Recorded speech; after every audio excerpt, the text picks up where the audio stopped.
अल्लाह की देन है, अल्लाह की देन है। हर एक 9 महीने के बाद आप खेती करते जाओ, ठीक है। आपका अल्लाह दे रहा है तो भाई आप नौकरी भी अल्लाह से मांग लो ना भाई। हम दो हमारे 70, सबके हाथ में ईटा पत्थर, ऐसा होता है?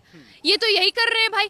हर मुसलमान जिहादी नहीं होता, पर हर जिहादी मुसलमान होता है, ऐसा क्यों? ये अजमेर शरीफ कहीं वही दरगाह तो नहीं है जहाँ पे कई हिंदू लड़कियों का बलात्कार किया गया था?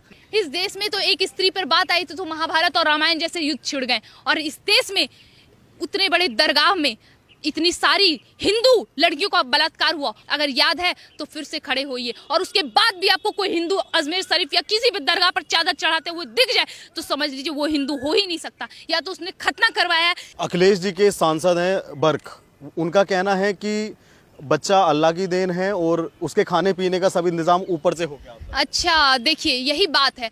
बच्चे अल्लाह की देन है, इसीलिए तुम पैदाइश मत रोकना, हर 9 महीने के बाद तुम खेती करना। भाई क्या करता है अल्लाह? तुम्हें बच्चे पैदा करके दे रहा है, सब काम तो तुम ही कर रहे हो। तुम अल्लाह को फालतू का बदनाम कर रहे हो। अल्लाह के नाम पे तुम बच्चे पैदा कर रहे हो, अल्लाह के नाम पे तुम बम विस्फोट कर रहे हो, अल्लाह के नाम पे तुम हिंदुओं को टारगेट करके मार रहे हो, हिंदुओं का घर जला रहे हो, गाड़ियां जला रहे हो, हिंदुओं का मंदिर तोड़ रहे हो, अल्लाह अकबर बोल के तुम दंगा कर रहे हो, और तुम कहते हो अल्लाह का देन है। अरे यार अल्लाह को तो बख्श दो यार, अल्लाह तो तुम्हें तो अल्लाह ने भेजा नहीं, ये बात तो तुम मानो। हमारे भगवान ने भेजा है तुम्हें, हमें हमारे भगवान का निर्माता हो तुम। ऊपर से तुम हिंदू बन के आते हो, नीचे तुम्हें मुसलमान बना दिया जाता है, ठीक है। इतनी दम नहीं है, लेकिन फिर भी अगर तुम मानते हो तो मैं उनका सम्मान करती हूँ। और एक चीज बोलती हूँ, कम से कम अल्लाह को बख्श दो।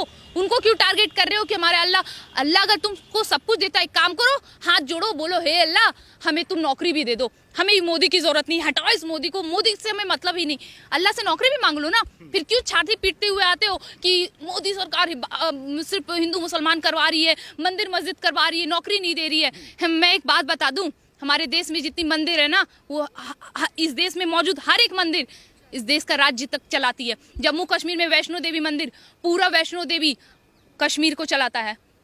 आपको पता है हमारे देश में जितने हर एक मंदिर से टैक्स आता है, जिसकी वजह से हमारा देश चल रहा है। आर्थिक जो हमारा देश का स्थिति है ना, हमारे मंदिरों की वजह से। और रही बात नौकरी की, तो अमरनाथ जाइए, वहाँ पे आपको अमरनाथ केदारनाथ में जो ऊपर उठा के जाते हैं ना, वो सबके सब मुसलमान रहते हैं। ये किया है हमारे मंदिरों ने, ये किया है हमारी सरकार ने। ये है हमारा हिंदुत्व, जो मुसलमानों गैर हिंदू को भी नौकरी दे रही है। और तुम नौकरी की बात करते हो, पैदाइश बढ़ाते हो और कहते हो कि सरकार नौकरियां दे और अल्लाह की देन है।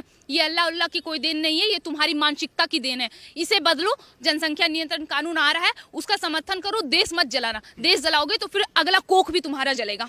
क्या मानती है कि अगर इससे पहले भी कई सारे कानून आए, हमने देखा कि उत्तर प्रदेश के अंदर NSA भी लग गया लोगों के ऊपर, वो तब भी नहीं माने, तो क्या जनसंख्या कानून अगर आता है तो वो उसका पालन करेंगे? किस तरह पालन कराया जाए? देखिए, इतना तो आप एकदम 100% तय रखिए कि मुसलमान पालन नहीं करने वाले हैं। इस देश में CA आया, NRC आया, किसान बिल आया, कितना सारा बिल आया, और सारे बिलों में देखिए ना, आपको लग रहा होगा कि ये लोग मुसलमान के विरुद्ध है। अच्छा एक बात बताइए, जब बिल आता है तो इसमें अफजल गुरु, बुरहान वानी, ये सब कहाँ से आ जाते हैं? अफजल हम शर्मिंदा है, तेरे कातिल जिंदा है, बुरहान वानी के खिलाफ समर्थन में नारे लगते हैं। अरे भाई, जब यहाँ पे बात CA, NRC, किसान बिल सबका होता